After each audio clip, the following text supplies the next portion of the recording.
Okay, let's get going. We've got another cooking video for you today.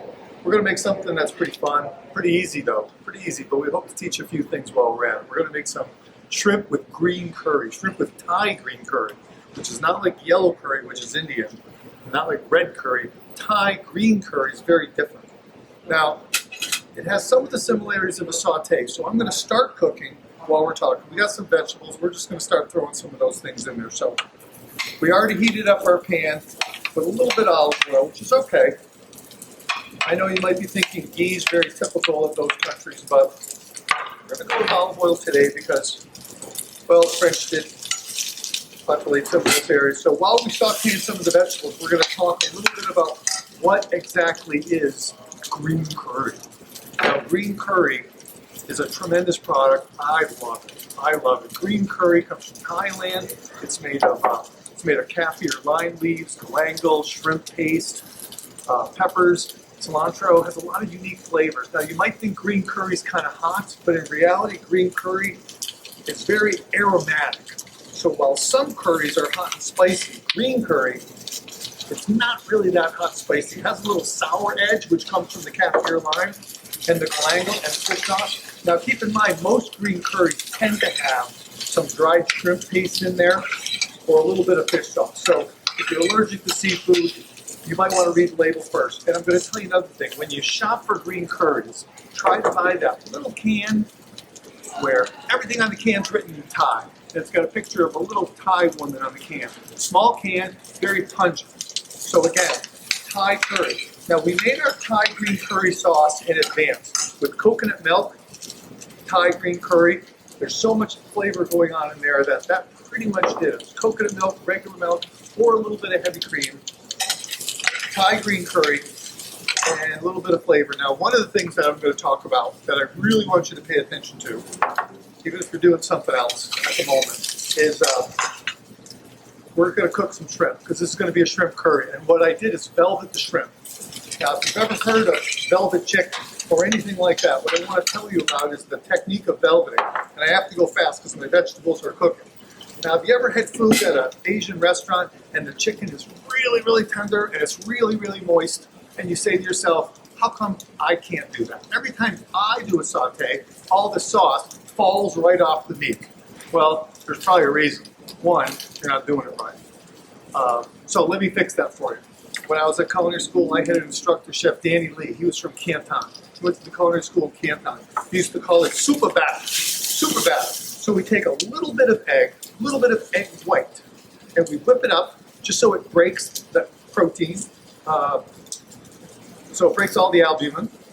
And then we add a little bit of, we add the egg whites to the chicken, or in this case the shrimp, a little bit of egg whites, a little bit of oil, a little bit of cornstarch. We mix it all up and it coats the shrimp just a tiny bit, or it coats the chicken and it seals it. Now what they do in a Chinese restaurant, now I'm going to add some tomato. I'll explain why in a second.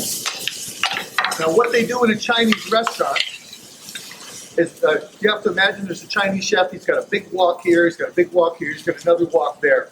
You have to see it. It helps to see that Chinese chefs cook because it's very different.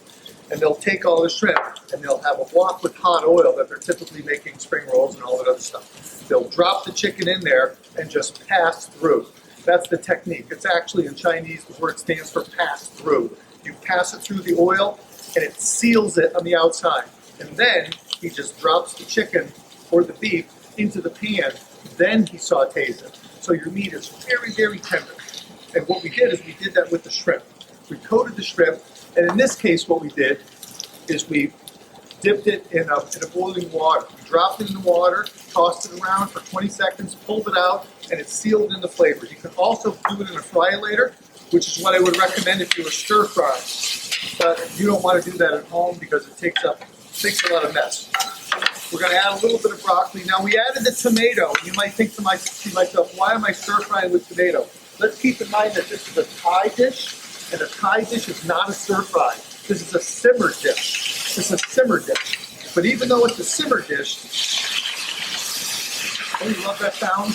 Even though it's a simmer dish, I don't want the shrimp overcooked. If I can help it, I don't want the shrimp overcooked. So I put a tiny touch of water in with the vegetables just to help with them steam, a little steam saute. That's why you can see why I don't have a wok pan. Now I'm going to add my curry sauce, which I already made in advance, because the trick here is to have very, very tender shrimp. Or Chef Danny Lee at the Culinary Institute of America used to say, very tender shrimp. So we want very tender shrimp. And that's why I velveted. You can look it up. Try it with chicken. If you're doing it with chicken and you're using fresh chicken, one of the things you might want to do is cut up your chicken into the correct size that you want to use for stir fry and drizzle about 8 to 10% water onto your chicken and let the water soak into the chicken. Chicken can absorb about 10% water, same with beef. Shrimp lives in water. It's already doing pretty well. Try that and then put the super batter on it or velvetize the chicken or the beef and you will see that it is the most, it's very, very tender, just like you'd have in a Chinese restaurant. So now that our dish is almost ready, as you can see here, I'm going to throw in the shrimp last. Now I have some pineapple because it's a Thai dish. I think pineapple might work pretty well. Mango might also work pretty well. Whenever you're cooking a dish, not just like this, but if you're cooking a dish from Tuscany, or you're cooking a dish from Germany, or you're cooking a dish from Thailand, I really urge you to stop and think, what would they do in Thailand? What would they do in Thailand? Is it an ingredient that they have in Thailand? How would they cook it? Try to be authentic, try to be regional as much as possible. Zucchini and summer squash, not so much. Tomatoes, oddly enough, very popular in Thai cooking. If you had some kaffir lime leaves, now would be a good time to saute those right in there.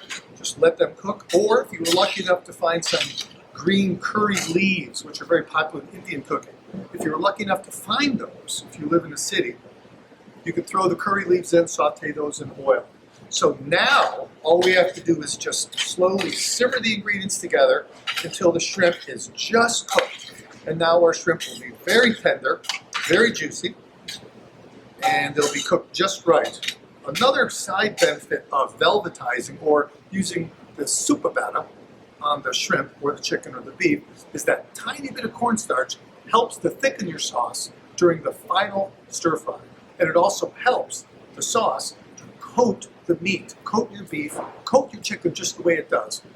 A lot of cooks, and believe me, I see it almost every day, a lot of cooks will saute chicken, and they'll stir fry it, and then you've probably seen it at home, is you'll stir fry chicken, you put it on a plate, but if you look really close, all the sauce comes right off the chicken.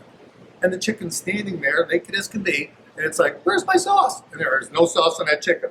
But you go into a Chinese restaurant, and it looks marvelous. And you wonder, how come I can't do it like that? Well, there's a very good reason. And now, you know the secret. So, we're going to serve it with a little jasmine rice. Now, I'm going to touch the jasmine rice because this is a photo. No one's going to eat it. Now, you can do this little thing about putting it into you can put it into a little cup, into a little dome, into a little soup cup. Of course, you've probably seen it in Chinese restaurants. Not only does it give it kind of a neat shape, but you can hold the rice warm, inverted with a hot cup, let it sit there, and it'll stay warm while you're finishing your other ingredients. So now all we're going to do is we're just going to remove that, and then we're just going to spoon the shrimp and the curry sauce around it. Isn't that nice? And the dish is going to be, well, it's going to be pretty good, I can tell you, because green curry has a smell that's very, very unique. It is not like the other curries. So keep that in mind. It's not as hot and spicy. If you want it to be hotter and you want it to be spicier, I'd recommend 𝘔𝘯𝘥𝘪𝘥𝘪, a Thai red chili paste. Add some red chili paste to the sauce to give it that extra zip. But don't be afraid to add a little extra Thai green curry because it's very unique and it's worth the trip to the store to try to find it if you don't have it in the pantry already. All right, that's it. Shrimp with Thai green curry sauce. Couldn't be much easier. We're just going to garnish it with some scallions. And there you go. You're off to the races. All right, pretty good.